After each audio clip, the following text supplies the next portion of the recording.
Brand disclaimer. The views and opinions expressed by individuals on this platform, the callers plus invited guests, are their own. The information you hear does not reflect the overall views of all parties associated with this brand. We encourage everyone to research all things heard live or via archive for edification purposes. Discretion is advised.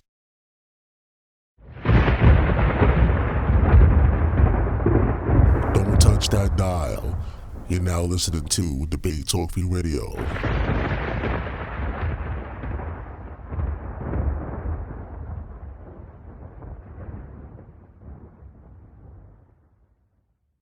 Help keep the show on the air. If you want to help, you can send your donation through PayPal. The email is debatetalkforyou@gmail.com or through Cash App, $Sal Showtime. Thanks for your support. Today, my special guest is going to tell his story to the world. He already have a movie project that he's going to, tell you guys all about. He has books. He's an entrepreneur, an inspirational figure, and he's calling all the way from Israel. This is my brother, Fenix. Welcome to the program. How you doing? How you doing, my brother? All right, man. Doing pretty good, man. What's going on out there in Israel, man? What's happening? Man, it's all cool. It's all cool. It's actually like about 3 o'clock, 3 something in the morning. Set my alarm clock. Got up. Got the biggest grin on my face. Supposed to be midnight. But you always moving and you're moving forward and you're doing something, then you know you have to keep that morning bird right inside of your head at all times. Got to always keep it moving.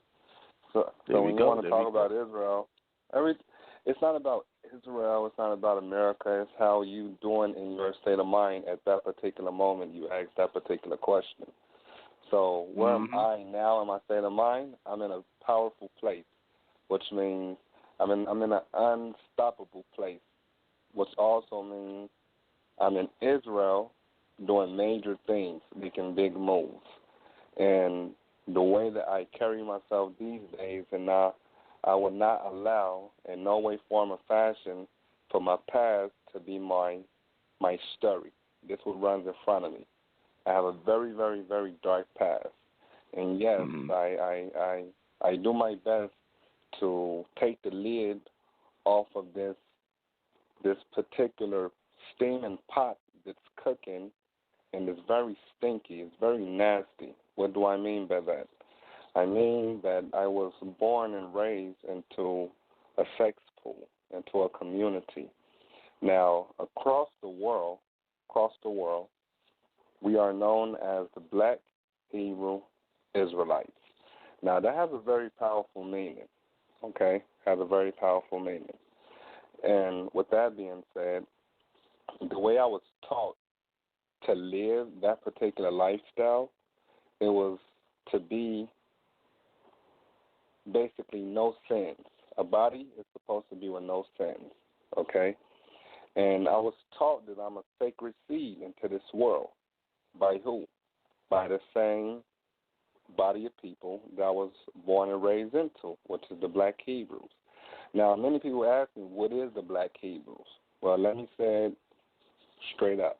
A Black Hebrew is not a religion, okay? A Black Hebrew is a way of life. That's the way we live our lives, okay? So to be caught up talking about religion, where is it located, what part of the religion do we take on? A Hebrew is not a religion. Hebrew is a way of life.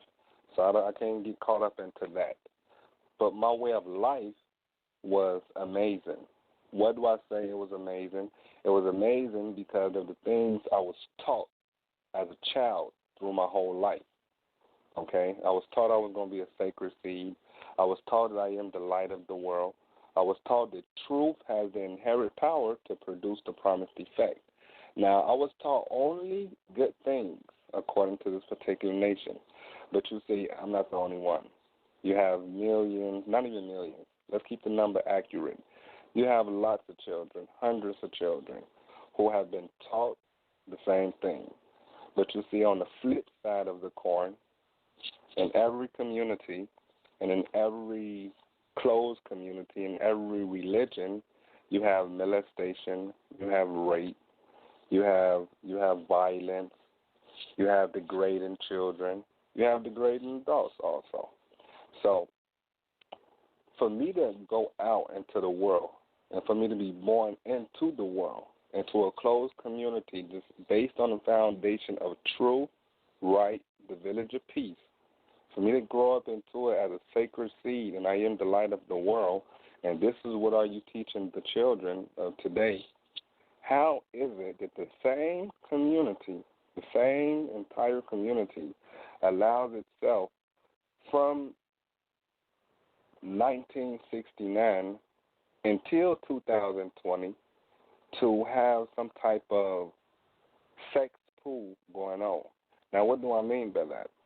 A sex pool is a foundation. It's a body of people. It's a village that basically is filled with so much secrecy and so much folliness. At the end of the day, you have to have someone who's going to come out and share a light on it. Whether you like it or not, that's up to you. Whether you want to deal with the problem or not, that's up to you. But you see, you have to also understand that you taught me as a being that was born and raised inside this nation that I am the light of the world. I can speak my truth.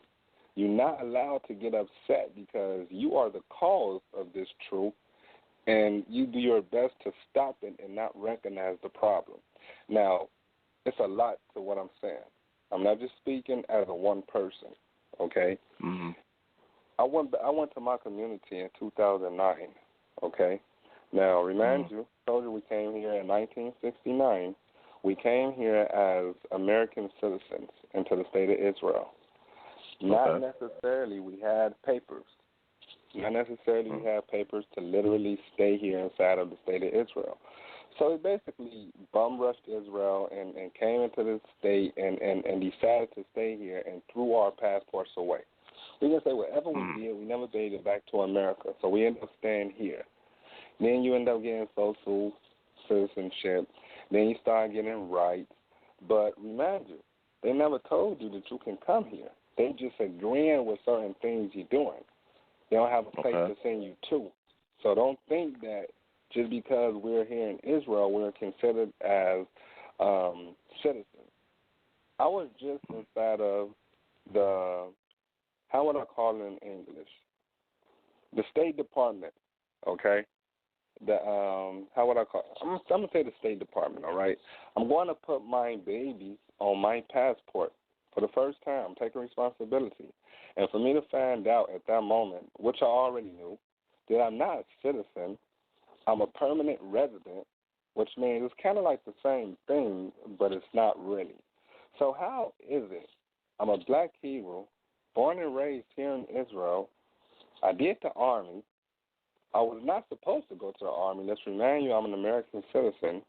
It was signed off for all children to go off to this stupid Army without our parents knowing. So you just signed my life off to go to a place that my mom never knew about. I can understand you made a decision for a whole as a community. When you do something like that, you need to talk to the parents first because you're signing us off to go to war. Not most of our parents agree to it. We don't have to go into this war. We are American citizens. So the whole foundation of you agreeing to children going to the Army, you setting us up to be in harm's way when it's not really our war to fight. I understand you want to get papers for everybody, but that's not the way you're going about it, okay?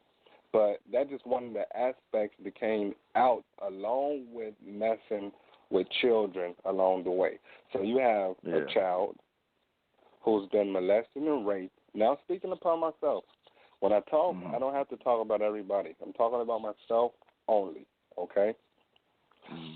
For the last few days, I used to walk around, and I'm still walking around. I ask everybody that I feel has a state of mind that can answer this particular question. What is the first step of healing? And for some reason, it's like everybody tell me the first step of healing is to know you have a problem. Okay. Now, I'm going against that. I'm going against it because of the fact that if we continue as a human being, as a humankind, to walk around and say that the first step of healing is to know you have a problem, then at the end of the day, only you know you have a problem, not nobody else. But if you squashed out that whole subconscious talking to yourself, I know I have a problem, I need to deal with it, and you embrace step one, which is to speak about it, which is to break the silence, then yes, I encourage you to speak about any and everything that makes you feel less worthy than a human being. Okay? Either one. Hold that thought, Felix. Hold that thought, Phoenix. Hold that thought. Once again, family, I see a lot of people listening to the program. Again, the number is 319-527-6399. My special guest is Phoenix, and he's telling his story. The title of the show is Diary of a Molested Hebrew. So we're going to hear his story in depth. But before we go there, let the people know, I saw your movie, that you have, and a lot of people don't know that you have a documented series in regards to this particular situation that you're going through. Let people know about the movie and the book. Okay, this is how it goes. The name of the movie is called The Curse of Fenix, okay? Now, when I went to my community in 2009 and I approached them with the problem, reminding you I want to keep it within the community, head leaders told me to turn the blind eye and let God deal with it. Now, who is God? Let's not get into it. What did he mean by that? It was to let another being take care of the problem and not me.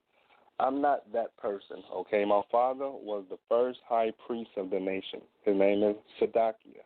What does it mean? It means justice. So if my father, before I was born, had a problem with child molestation and pedophiles being around here, and you hush his mouth and kick him away, how is it that his son grow up and follow the same footsteps? So my community shut me down.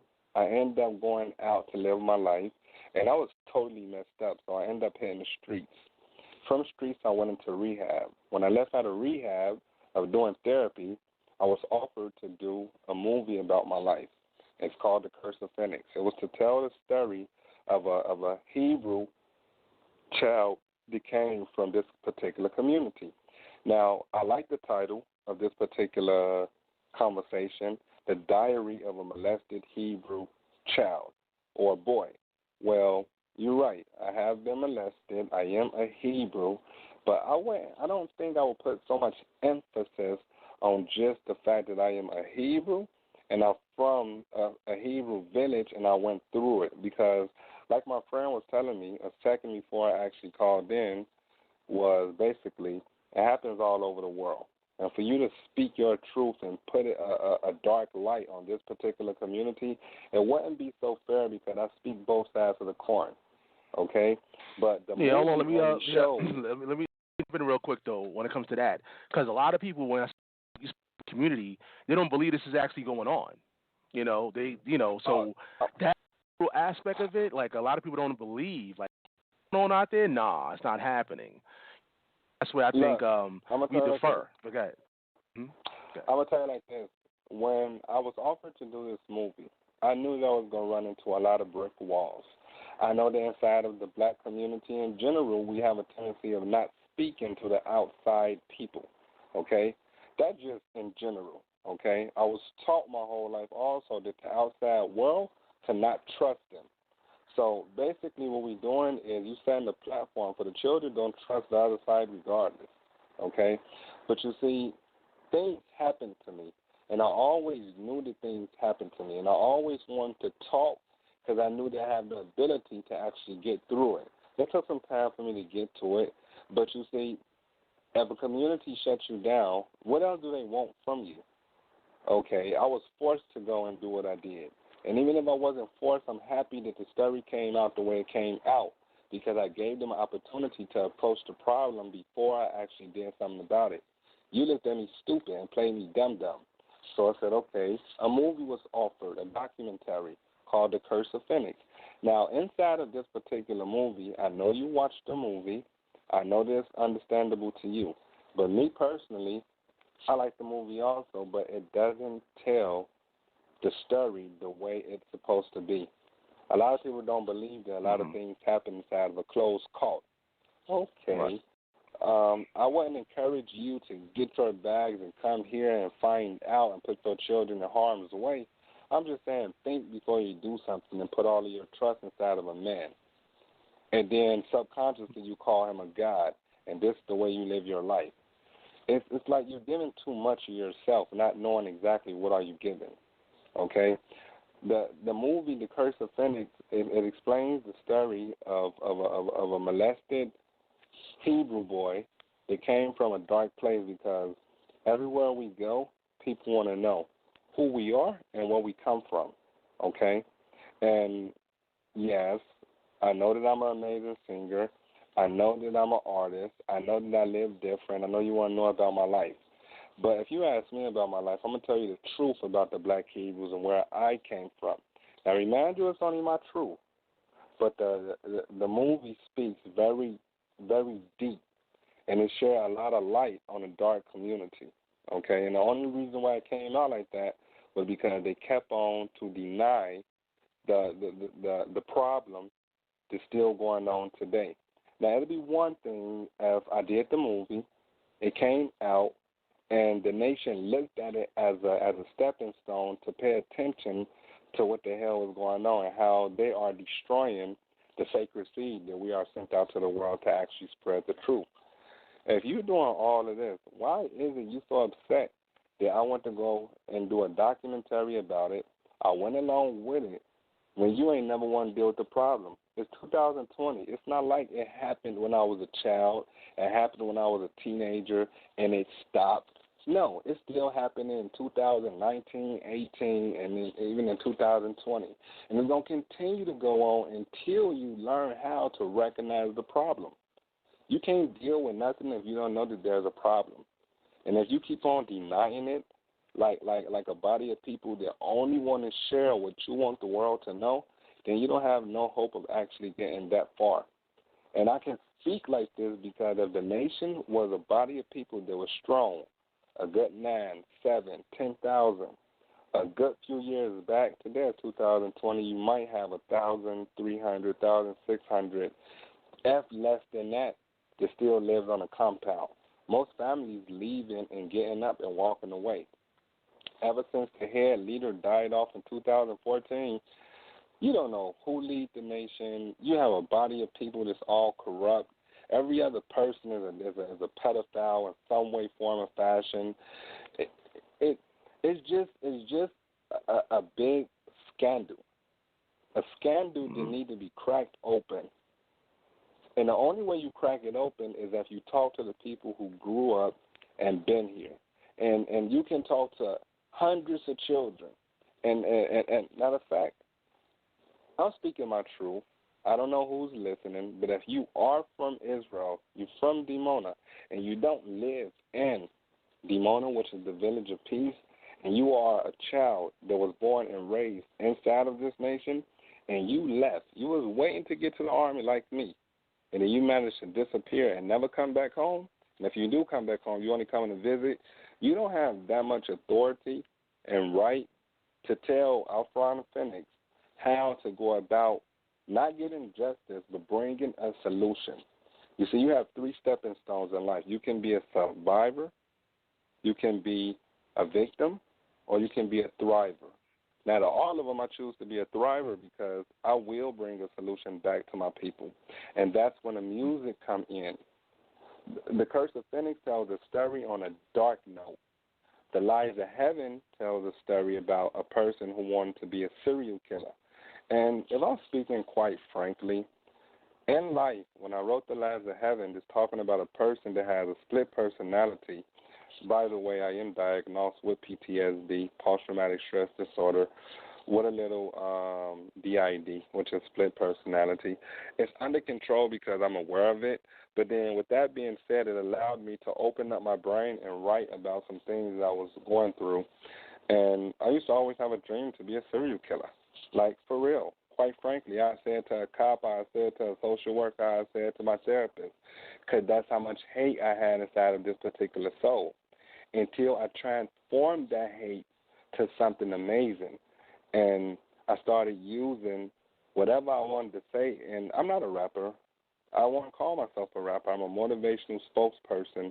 And I like to give an answer through music in some way, form, or fashion. Okay? And that's why most of my music is uplifting. Also, the song I heard as the dial tone of me waiting to just come into this particular conversation. It was an amazing song. I'm like, who is this? I need to do a remix for him. And I don't even know who it is. I have the thriving spirit of not letting my dark past be so in front of me to the point that I can't succeed or I will not succeed. Okay? And Right. even if I'm at the age, even if I am now at the age of 34, and I told myself that I'm going to be a rich man by the age of 35, I can't just let that be a sentence. I have to go out and be about it. And the way that I can be about it is, number one, the movie came out. It's out. I like the fact that it's out. I'm doing premieres, but the story is not told the way I want to, so I end up becoming my own screenwriter. So I'm writing another series movie whenever I get the funds to it to actually release it. I'll give a shout out to, I can say Tyler Perry, I can say Oprah, I can say anybody's name. I'm giving a shout out to the Black Entrepreneur platform, who are entrepreneurs just like me, who have ideas and want to escalate and go further with telling a deeper story. I invite you to come help me to tell my story, and together we can create a beautiful reality. Now, why do I say it like that? Because it's an amazing story. It kind of goes into the platform of Antoine Fisher, but not that. It kind of goes into the series of Lost, but not that, because it has a lot of different parts to it and different rooms. The album is called The Truth, and it's like the first song on it was called Boom Bam Slam. And I released it subconsciously, not understanding that I was actually talking to my community. And I only asked the question. I said, let me take a minute and ask the world what have you question. How could you sit back and relax and let a whole entire nation continue to avoid the real truth of a dark place I can't call home because it's filled with so much hate? Hold up, not me, watch me spin. Spin a few letters around and then bring it back again. Like Spinopolitanian ganglion neuralgia, brain freeze, pause. Suggest that we just take a moment and look at our own flaws. Before we catch a blizzard from the wings of a phoenix, I crash against the earth, but still like fire I bring it. Hold up, history check. I know my enemy best. Religion created by man who was born to be specs. Now, with just in that particular lyrics, I left out of the community. I had a question. How is it that all of this is going on in the same way other listeners are asking the same question and most likely probably not believing it because they wasn't upfront on the story? Their children haven't been damaged. They haven't went through it. So it'll be kind of hard for them to believe because we're talking about the village of peace. We're talking about the Black Hebrew Israelites. So there's no way that this body of people does things like this. I can understand their lack of belief. But once you have one child, then you have two children, then you have a platform of children, all speaking about the same thing, you cannot call it a lie. You can say you're a blinded Hebrew. You can say you're a blinded person that don't want to see the truth. That's why I say the eyes are useless as the mind is blind. My mind is not blind. I see fully. I'm not dreaming. I'm wide awake. I'm accomplishing and conquering everything I see for a fifth with speaking the truth and allowing others to understand that they have the same ability and the opportunity to do the same thing without self-questioning their selves. I also talk about the subconscious, very, very, very powerful. I'm sick of tired of responding to my subconscious on an autopilot type of thing of being feared. And no, I want to know why I do things. And I'm in a very, very, very special moment of developing myself. I was talking to another great, amazing sister. She offered me to do a radio station in Chicago. And she asked me, she said, what happened in the last few months that got you so happy?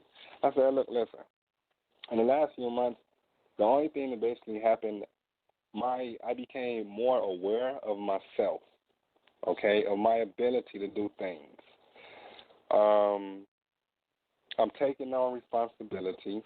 I have a 35th birthday in March. I did release a Head Start, which is in Hebrew. A Head Start is to allow me to do a tour here in Israel from one side of the state to the other side of the state, allowing me to bring my truth and my story and help others to create a platform for themselves. I do it through the movie, or I can take different PowerPoints from the movie. Right after that, I have a conversation with the audience because a lot of them like to ask questions. And to see the character come out of the whole movie screen and to do a show, it kind of contradicts the fact that the name of the movie is called The Curse of Fenix. Let me let you know how bad I'm not cursed. Let me answer a few of your questions if you have some. And then right from there, it goes into some type of art gallery. So if I've been in Israel only into about 50 cities, I'm allowing myself to create it so that I can do a tour and create a bigger platform. I released a Head Start video. My mark was 100,000 shekels. The way that it's looking, it's like I'm not about to reach the mark no time soon, but I still have that deep belief that I will reach my mark, even if it's money-wise, even if it's mindly and reaching a different state of mind. I know that I'm going to reach my mark. It might not hit 35, but I'm on the right path. So, and to help me reach my mark, I opened up a GoFundMe for the American side because I did have a premiere in New York. I did have a premiere in Germany. And I wasn't able to actually even go to the premiere because I have a few bills here in Israel. Now, we all have bills in life. Man came from living in the streets and finding out myself before I hit rehab. I have a lot to offer. I'm going to make my mark. And anybody want to help, I mean, I would like it if you do go to the GoFundMe page. Yep. Check it out. Look, see, find out. You're always welcome to order a book called The Lies of Heaven, which was written by Kevin Stone, which is, by the way, not my name. I told you. It took me a minute for me to own up to Afron Fenix. Remind you, me growing up as Afron, which means a precious stone unto God. That's what I was told according to my nation. We all have unique names. It means a precious stone unto God. You mean to tell me I'm born into this world to be a precious stone? Excuse me for the word, but you're going to penetrate my booty hole and tell me to shut up? Absolutely not. You lost your God-given mind. I'm about to break you, or I'm about to shine my way through pain. One of them going to happen. There we go. There we go. Oh, hold on one second. I just want the people to know the GoFundMe link is in the description box, y'all. So if y'all want to check out the GoFundMe, it's in the description box. You can also go to the YouTube page. And also, if you want to purchase his book, The Lies of Heaven, is in the description box as well. Again, y'all could call in. The number is 319-527-6239. We have a lot of people listening on social media, on the phone lines, via phone, via Skype. Once you dial that number, all you got to do is press number 1, and that lets me know that you have a question or a comment for my special guest, Fenix. But, listen, there's a lot of information that you want to put out there, brother, and there's a lot of people that probably have some questions. Yeah. Look, hold on one second. Somebody actually pressed number 1, so let's go to the phone line. Let's take some of these calls, if you don't mind. Okay. All right, let's go to 972. You're live. Go ahead.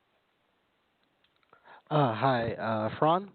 This is your friend Asher. I'm giving you a call also from Israel here in Jerusalem. I just wanted to thank you for coming on the show and giving us an opportunity to hear your story. I did want to ask you, though, I know you and I have talked privately about your community's journey here in Israel, but I want to specifically ask you, also just because, as you know, I'm an Israeli citizen myself, also from the States, I wanted to know what, if anything, you felt the state of Israel as a country, the government, did to help you in pursuing the person who did this to you, if they helped you, if you feel like the state of Israel could have done more, if you felt like you being a member of the community in Dimona helped or hurt, whatever. I just want to understand what role, if any, you feel the state of Israel, the government. Okay. Thank Number one, I like your question. How you doing, Asher? Just to remind everybody, Asher is my close friend that lives in Jerusalem. And I'm going to answer your question like this. When it comes down to the state of Israel, how do I feel that it helped? Okay. Remind you, I told you, I went to my community in 2009, but I didn't tell you the back part of it. I went to the police station with my truth on a disc on key. And the way the police played me, I share, was kind of very, very ridiculous. You can never tell a child that has the truth on a disc on key about a pedophile to go home, record the same tape again, put it on a disc, and bring it back. You tampering with evidence. That's number one. Now, remind you that being here in Israel, we're not citizens, so how is it that a black Hebrew is a cop? Well, he's not a cop. He's a person who just, a mitnadev. How would I call it in Hebrew? A volunteer. Okay? Now, you put a black Hebrew who's a volunteer inside of the police station. When this case comes through, he's the volunteer who's going to listen to the conversation, translate the conversation, when in actuality he's not a cop. You asked me about the case. The case, I almost lost the case, I share. I almost lost the case if I didn't have the ability to record my pedophile telling me the truth beyond a shadow of a doubt. And to the point that I asked him, why me? And you tell me that you tell me exactly the reason why. You tell me it's not consensual. Okay, that truth was only able to be shown inside of the courtroom because I had that ability to do that. But the cop who translated the conversation and the whole government within itself, look, Israel is a democratic state, okay? At least that's the way it promoted itself to the world. Israel allowed an American dictator to come inside of the state of Israel and do what he wanted to do, how he wanted to do. I'm sure that this right here was some type of an experiment. If it wasn't an experiment, it was, let's not get too involved with these people and let them just do what the hell they're going to do.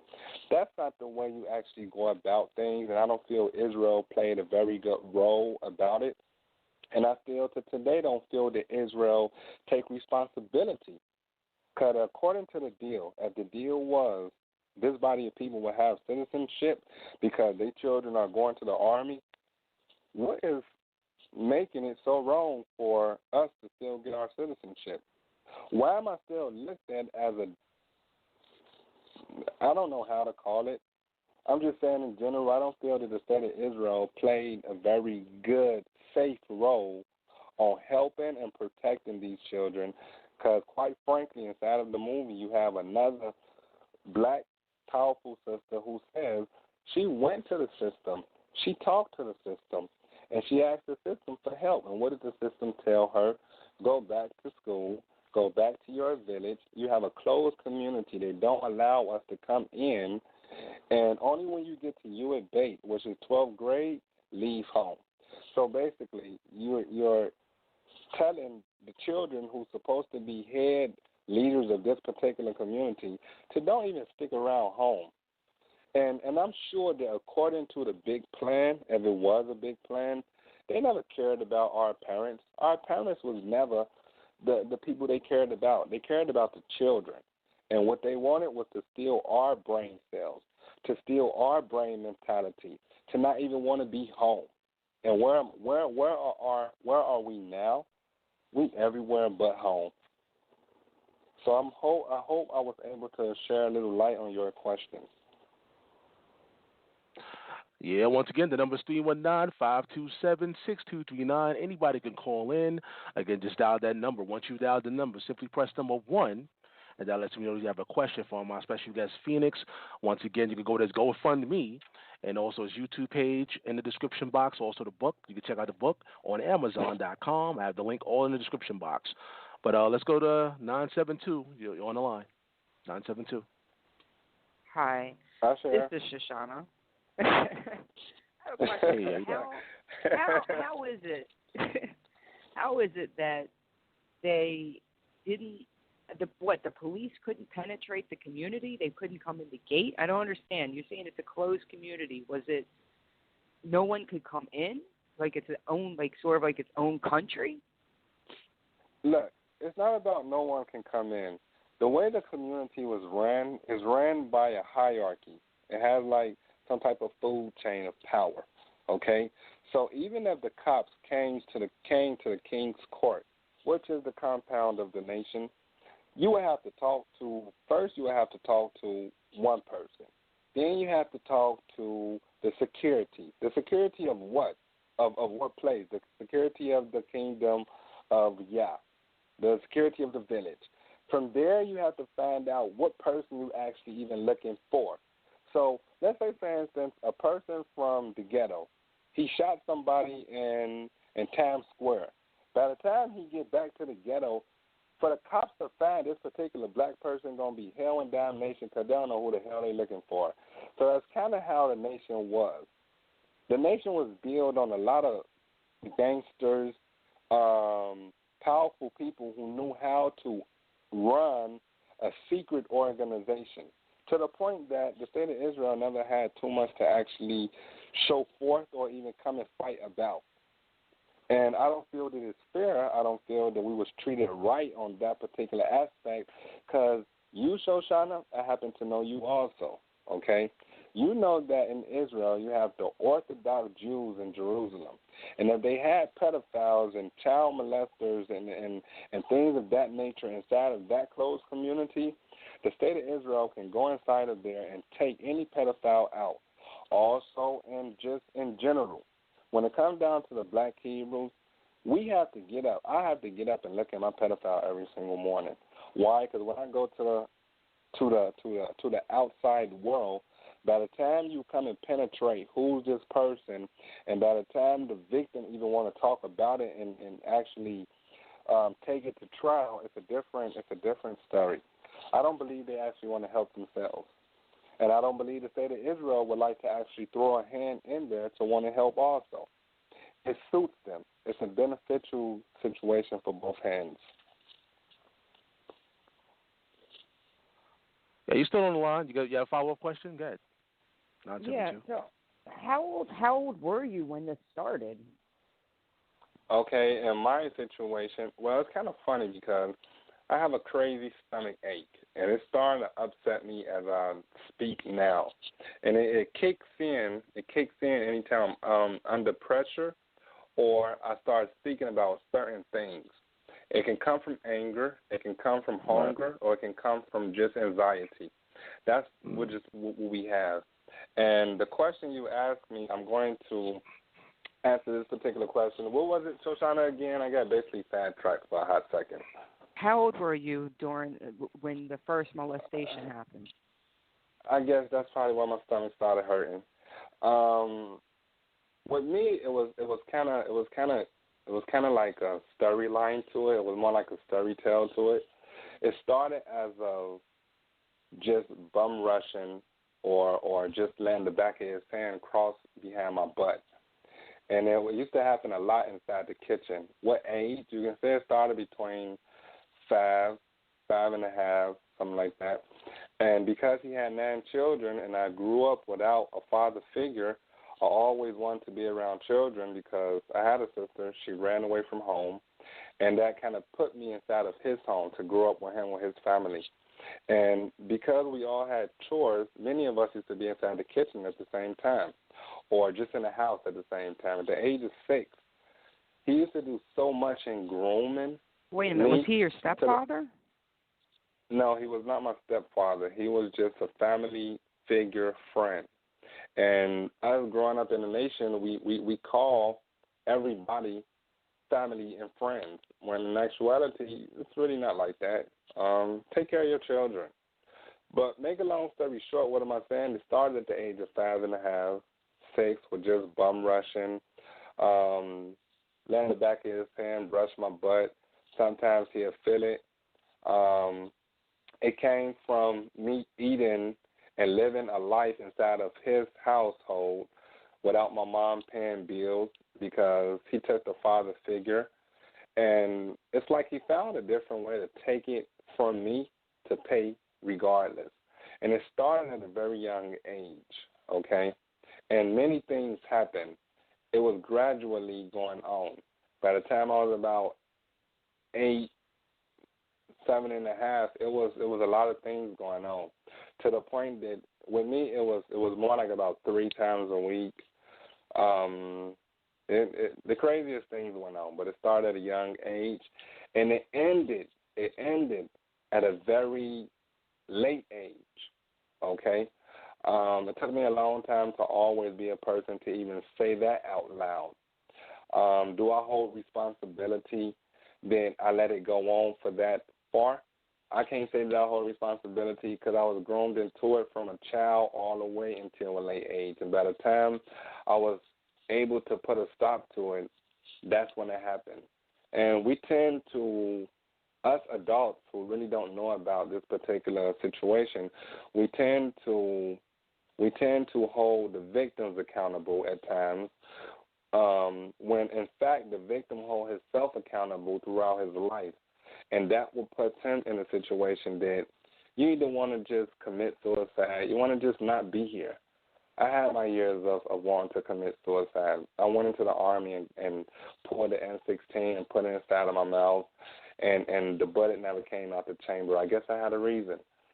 It was to share my truth and give light to other people who are basically victims who are sitting inside of a dark place. You feel where I'm coming from? So it happened at a very young age. I was groomed into it. It happened many times a week. I used to sit and watch blue movies. Like, I used to be the child who was going to the store to pick out the blue movies, to watch the blue movies with the adult inside of his bedroom. Where's his wife? Look, I have a chapter inside of my book. It's called Living with a Pedophile's Family. It's one of the most craziest chapters because I lived it, I went through it, I felt it. I also have a song on my album. It's called It's Not My Fault, okay? And there's so much anger into this particular song that, let's say, for instance, his daughter died off a few years ago. We are the same age. We was born inside of the same house of life. She died off at the age of 18. His wife died off a few years before, and he's sitting in jail now. Now, he's about to be released in a minute. Of course, I'm angry about it. How do I release my anger about it? I go and write something. It's called The Truth. It's called the album, so I'm going to write a song about it. And how long was he in jail for? 12 years? He ended up getting 12 years. He ended up getting 18 years, 12 on good behavior. But me and you know both that that's not even a punishment at all. Okay, I was also able to get 100,000 shekels, the mark that I'm looking for my Head Start. That was my damages. I never seen a dam from it. I don't tend to see a dam from it. I go out and create my own dams if it's possible. I have another question. You said you had personality disorder. You mean like multiple personality disorder? The way I was diagnosed, like where you created different people? Look, because my question is, how did you psychologically get through it? Look, a lot of people create different personalities in order to get through an experience. I'm gonna tell you like this, okay? I'm gonna tell you like this. Number one, let me say it like this. Now, if we're gonna go deep into the answer, okay? The answer is more about like this. Are you aware of your subconscious today, Shoshana? My That's self-conscious? the question I'm asking you. I'm very conscious. Are you aware? I hear all this shit every day of my life.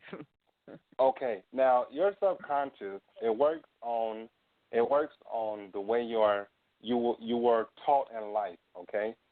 Everything you went through in life, that autopilot of you just responding to things so quick, let's call that the subconscious, okay? Sometimes you do things and you don't even know that you're actually doing it. Now, to be diagnosed with split personality, well, I did a lot of research on it. I also have been diagnosed with it. But one of the main things that has to happen with a person to be diagnosed with this is he has to have some type of life trauma before the age of 5. It has to happen before the age of 5. Now, if I tell you that I had some type of life trauma before the age of 5 and it just kept on going, but I just remember 5. That's why I said it started at the age of 5. Whatever he did to me at that age, I automatically had to jump out of my body and not be aware of what's going on. throughout life. I know what the hell went through, but I'm not powerful to actually pinpoint what it is. By the time I get to the age of 30-something, I have built up so many characters inside of this particular being to help me get through life that I actually respond on them, okay? Now, most people in life all respond to certain things. We all respond very quick or very slow, but the difference between a person that has split personality or PTSD, also you diagnosed with PTSD, not putting your information out there, I just happen to know who am I talking to. Not everybody can expect your quick response to the things that's going on. You see where I'm coming from? And because they least expect it, they don't have a way to actually deal with it. So you're kind of like not inside of your realm, okay? To be diagnosed with split personality, I never knew what the hell it meant. I still don't know what it means.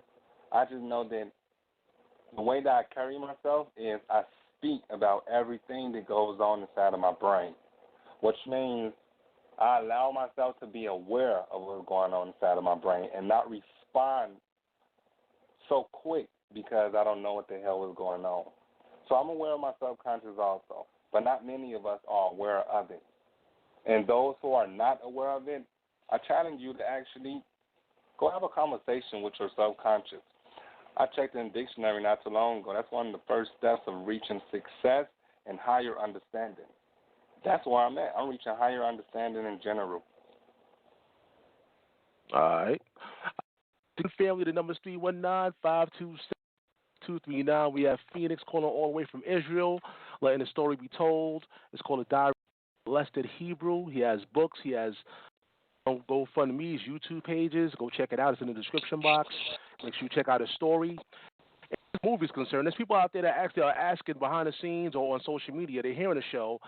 This movie, is there like a release out there? How can people watch it? It's not a release out there yet because the way we approach the movie is we show it in different theaters and we use it as it's really not my movie. Let me say it like that. It's my producer's movie, but she allowed me to actually get it and start working with it on different platforms. But in order to get the movie, you would have to probably talk to my producer about it, order it to the States, and have a premiere out in New York, out in Chicago. That's basically how it goes. So I wouldn't know how to tell someone to actually go and watch the movie. There's a lot of people on social media asking, like, oh, I want to check it out. You know, they're hearing the show live, and we appreciate tuning in, checking out the program, and like I said, I have the links in the description box. Yeah. The movie have not been released yet to the point that it's on social media. We definitely hit a lot of theaters, a lot of a different organizations because we use it as a PowerPoint stepping stone.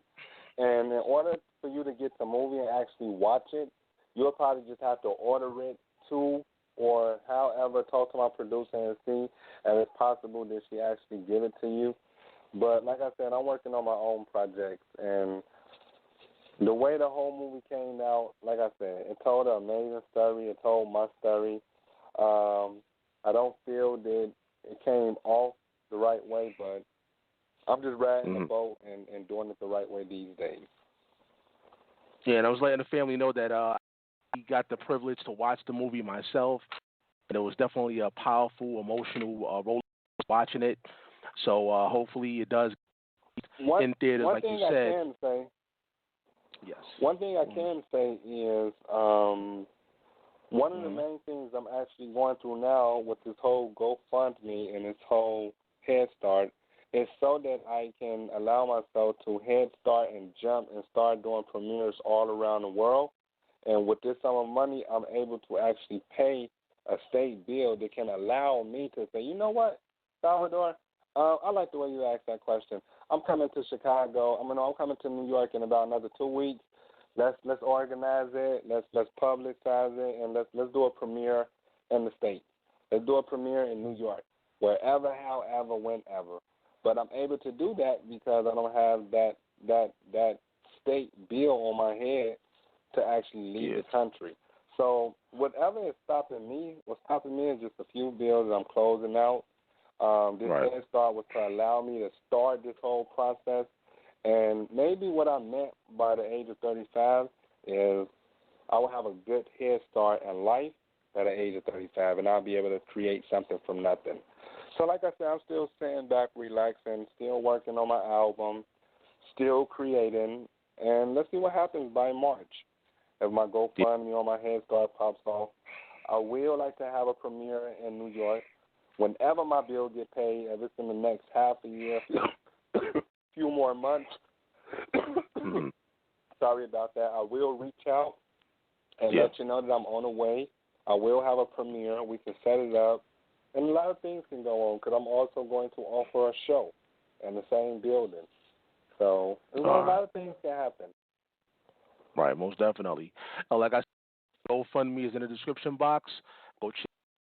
But again, the number's open, y'all, 319-76239. Once you dial that number, simply press number 1, and we can add you into the conversation. There's people out there that I'm listening to this story, and they're saying, because, a lot of people haven't really came out. Before I even watched the movie, I told you, you're the first person that actually spoke about this going on in Dimona. In your opinion, why are other people not speaking out? And do you know any other victims in Dimona when it comes to this particular situation? I know a lot of victims. I have some victims who are part of the movie speaking about their truth. Ever since the movie came out, you have a Me Too Dimona type of thing that's going on, that a lot of victims happen to come out and share their story on some type of public media page. Now, that's fine and dandy, okay? Fine and dandy. For you to break a cycle of something that's going on, you have to literally do something about it. And I commend you to tell your story, but let's be wise about it. You ask me, why do I feel that a lot of victims are afraid or not coming out to speak about it? Look, we all like to say, get over it, and we all like to say, everything going to be all right. Things not going to never be all right if you don't fix the problem. And things not going to never be okay if you don't speak about it and change the process, okay? Now, I know a lot of victims who came out, spoke about their truth, but there's a limited access on how far this particular person is going to go. I wanted to take it all the way through. I want to see my pedophile sit in jail, and I want to know that he has the name as a pedophile. There's a lot of other pedophiles around here, but in order for that to happen, victims have to come out and really talk and speak about it, and not only speak about it, do something about it. Make sure that their perpetrator is not longer seen. Not everybody have that particular courage. Remind you that we were all raised inside of a cult, and to take someone's mind, if they took my parents' mind, I'm sure they can take our children's minds. Not everybody have that ability and that courage to speak so upfront on different things. And that's why in the back of the book, I'm basically presenting this book to a lot of victims who never had that ability to talk or who were afraid to speak about it. So this book was also dedicated to more victims who are inside of the same place. I know how I feel. I was in that place for a long time. And it's going to take a powerful person to want to go and find out and speak about things.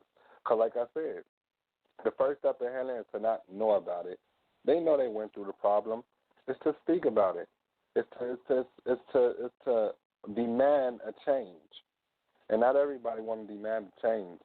So I'm basically speaking out for myself, and I get my justice for myself, but I will share a light on a place that's injustice, and I can become a figure, a powerful figure for the weak, for those who in the future would like to come out and follow the same footsteps. A change doesn't happen overnight. A change happens after a period of time. And I'm changing myself to become a better person. And with that, you can see the other things are changing along with that. All right. Once again, special guest is Fenix.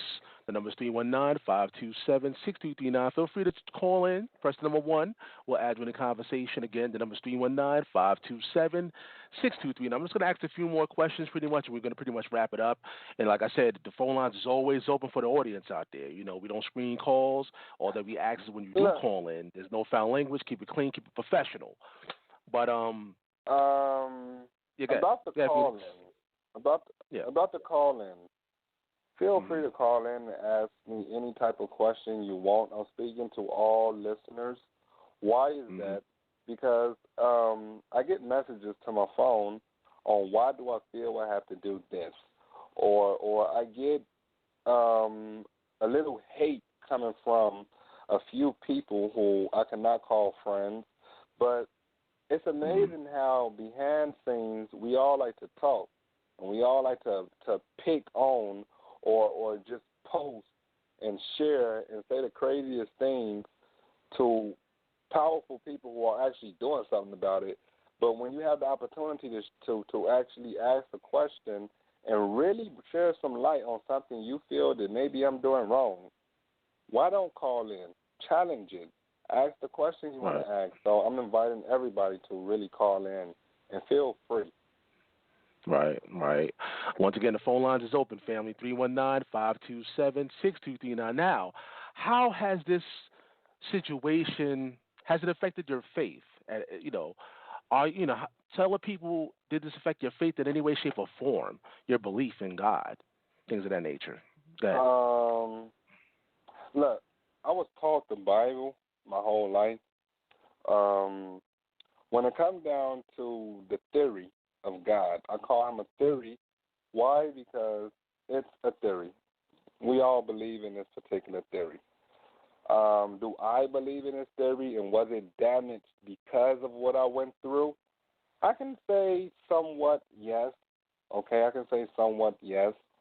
I can say that throughout my life and throughout me learning and understanding about myself more, I've learned to take out this whole word and myth of God and just label it something different, like we all do. We can say we believe in a higher power. We can say we believe in God. We can call him Jesus. We can call him Muhammad. We can call him whatever. We all believe in something. I believe in myself. I don't call him God. I'm also reaching a higher power of myself. So I'm understanding a lot more about myself. If I am talking about God, I'm talking about I was made in my.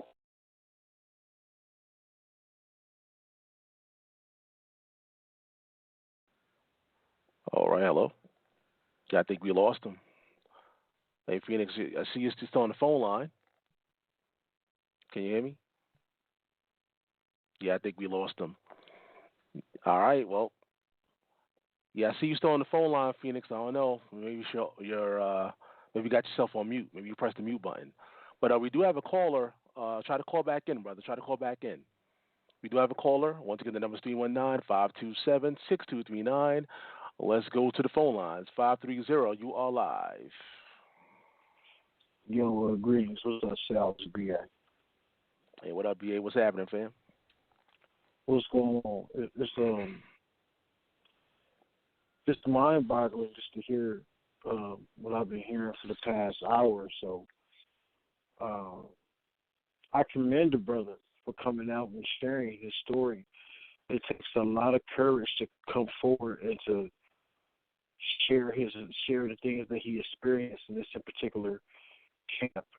I know that this, I don't know if it was this community rather.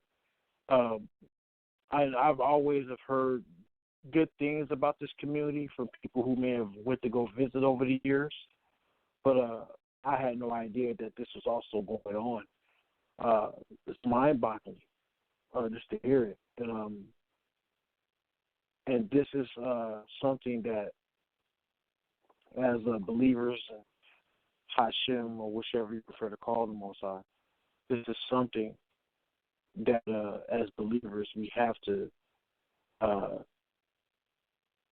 most definitely when we see signs of this in our own personal communities or where we live at locally, that if you're noticing any children being abused, if you notice any children being bullied, it has to be nipped in the bud right away.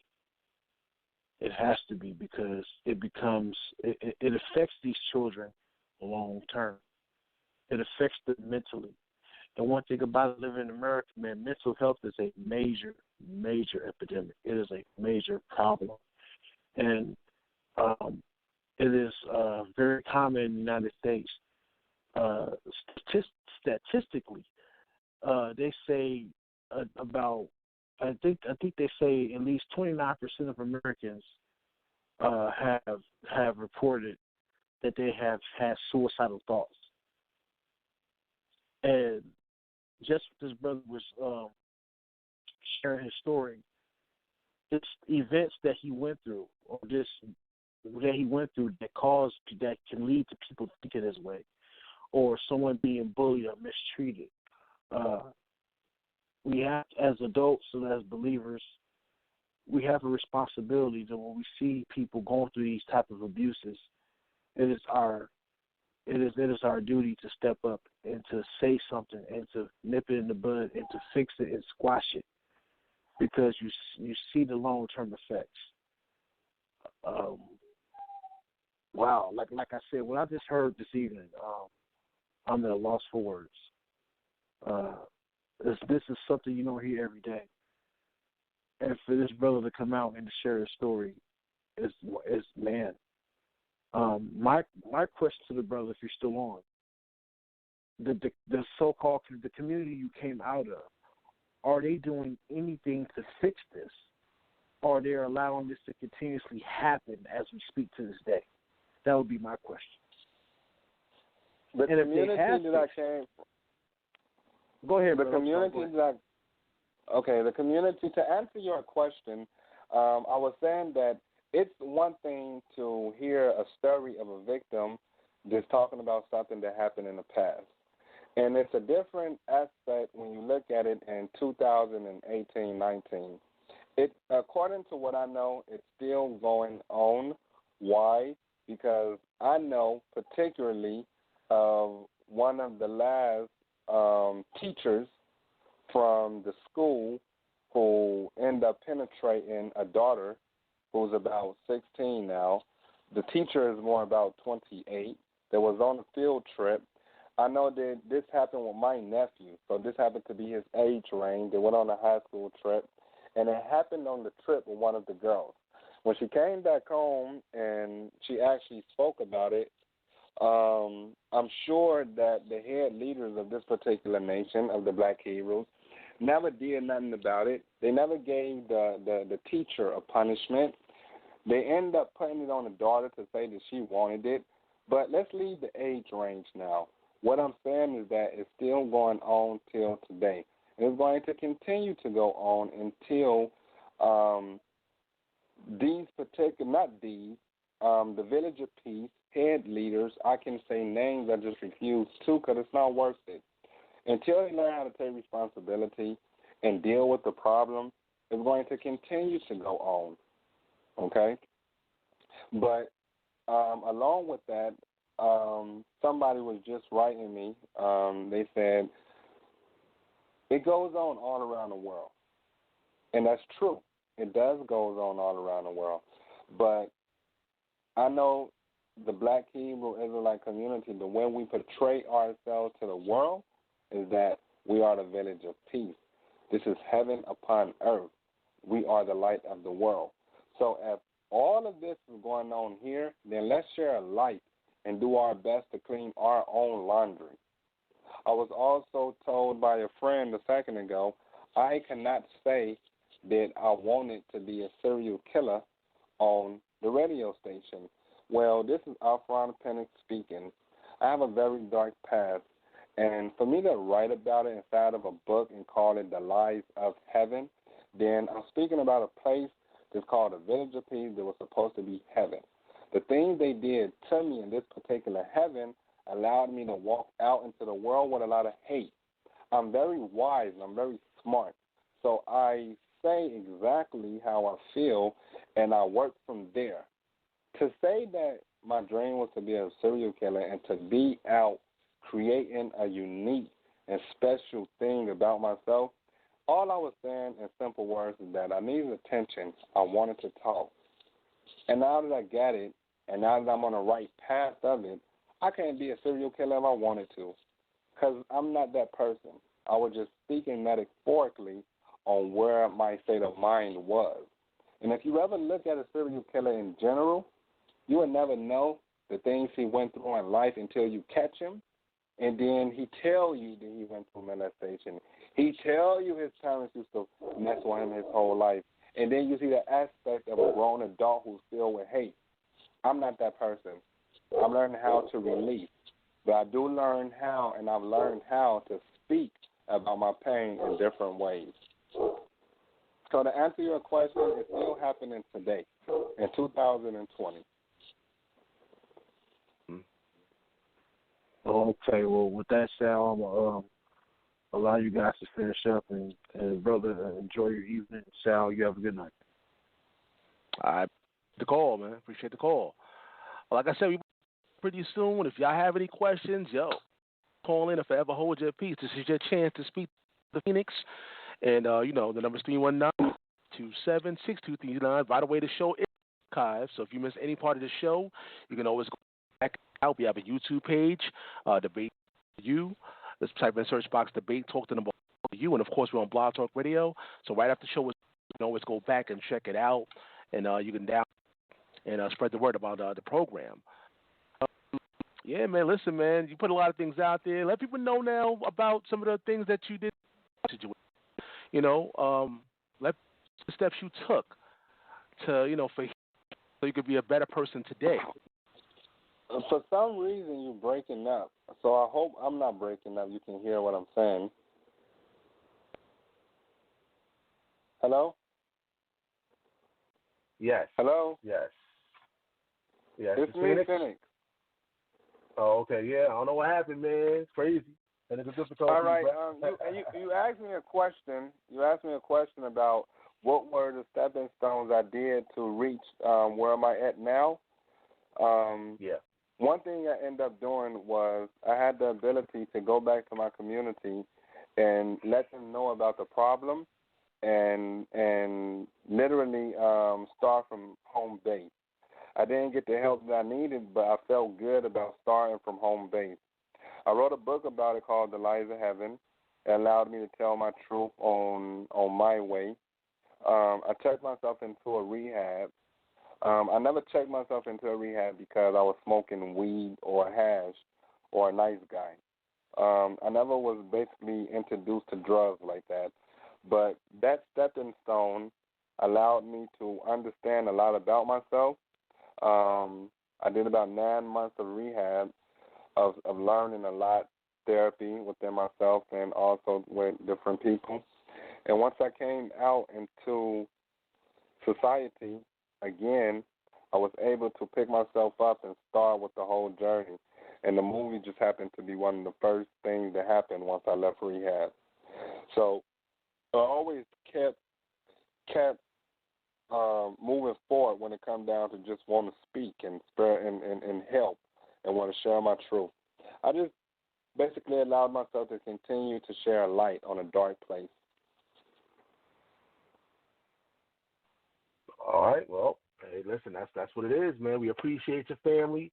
Before we leave, once again, let people know some of the projects that you're working on, some of the things you got going on out there before we wrap it up. Go ahead, man. People know how they can reach you if they want to reach you. The best way that you can reach me today is, number one, I would like it, if it's possible, for you to check out my YouTube channel. I have nice, amazing music. And you can subscribe to the channel. That helps me continue to move forward. And you can check out the GoFundMe if you would like to order a book off Amazon by the name of The Lies of Heaven. And you can always inbox Fenix, or you can go to my page, which is My Pain is My Art, which is a Facebook page I have that I always keep posting the near things that's coming up, and I'm working on a nice how would I call it, screenplay that hopefully in the long run I can be able to have it filmed as a Hollywood movie. If not that, then some type of major series. So my head is caught up into a lot of things. I would just like to continue to succeed.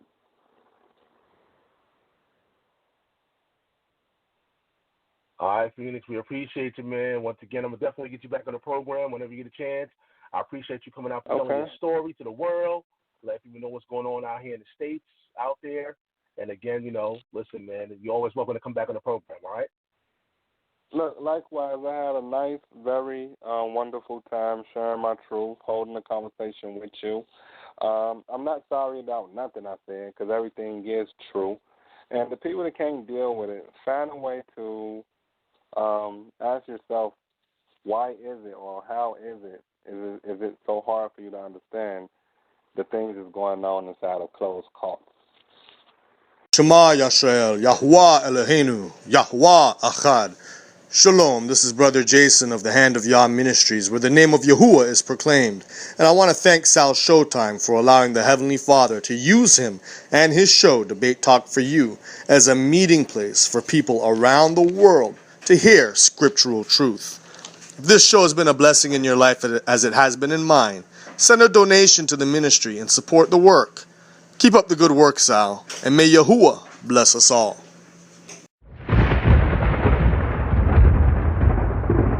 Don't touch that dial. You're now listening to Debate Talk for You Radio.